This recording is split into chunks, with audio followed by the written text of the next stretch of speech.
Well, welcome back to our Mustang Halftime Show. One of my favorite segments we're doing this season is called our Mustang Memories, where we have an opportunity to catch up with some former players, some alumni that were and are a part of just the Mustang culture, what they call the red line, so to speak. And so I am joined this week by a guy I actually went to high school with. He graduated. He was way younger than me, but not way younger. But anyway, Pat Mullen is with us. And if you went to high school or went to a Oologah sporting event in the 1990s, you heard the Mullen name. His brother Sean's name has come up a couple of times in some of these and made some significant catches and helped us get to state championship games.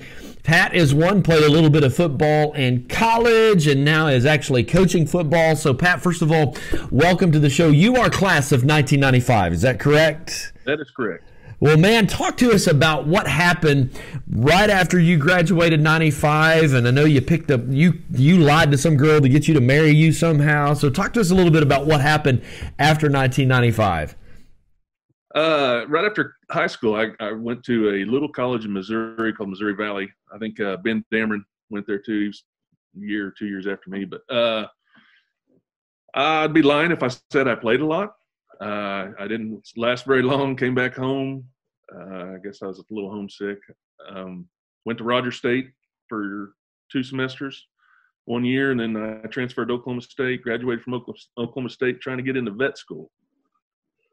Vet school didn't happen for me, so that's how old I am. I was on AOL chat with Dr. Keith Ballard one night, and he recommended I get into education. Gave me a contact lady's name, number, contacted her, and I actually got hired August 2003 at Inola.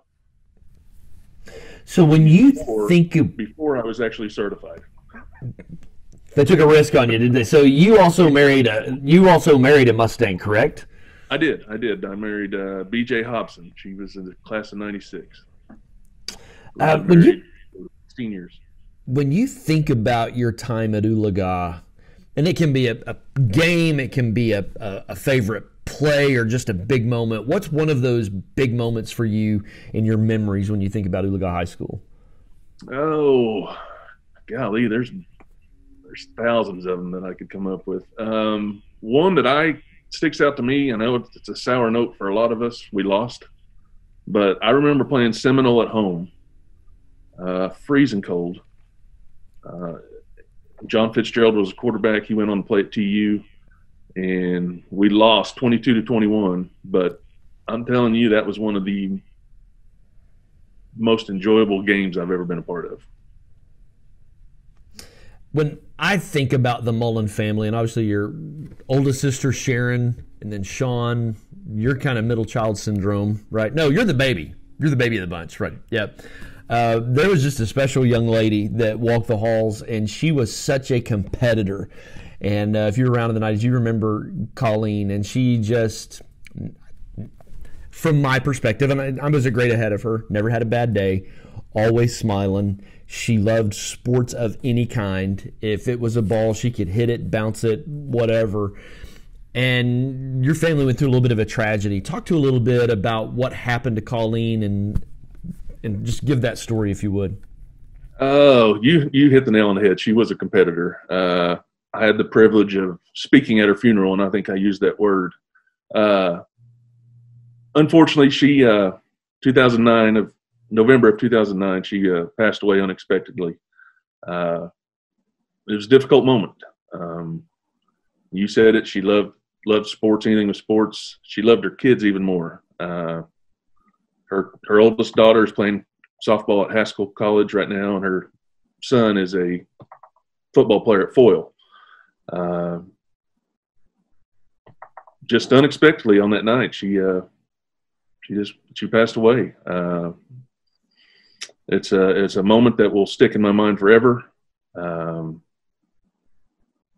due to the day I die. And I didn't know at that point in time. I had 2 young girls. And I stayed up that entire night trying to figure out how to tell them that their aunt was no longer with us here on earth. But her smile was contagious. Her competitive spirit was contagious. if she was here today, she would be the one you'd be talking to, not me. You're right. Let's just be honest. You're right. That's why we wanted to. I think she's got 3 state championship rings. She was a force on any playing field for sure. She's greatly missed. And we spoke earlier. You know, the autopsy. They did an autopsy, and they don't know why she passed away, but it's just one of those things. And unfortunately, we had to be a part of it.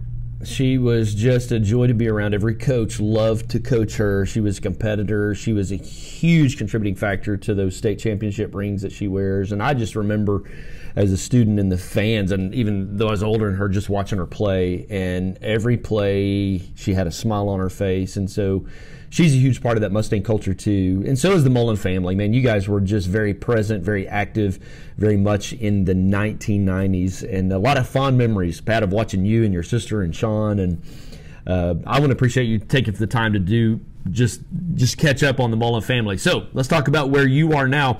Somebody took a chance on you and hired you to be a teacher? Yeah. Like I said, Keith Ballard has been a major factor in my life, and I love him to death. Called my superintendent, Jake Crutchfield at the time at Inola, and they took a chance on me.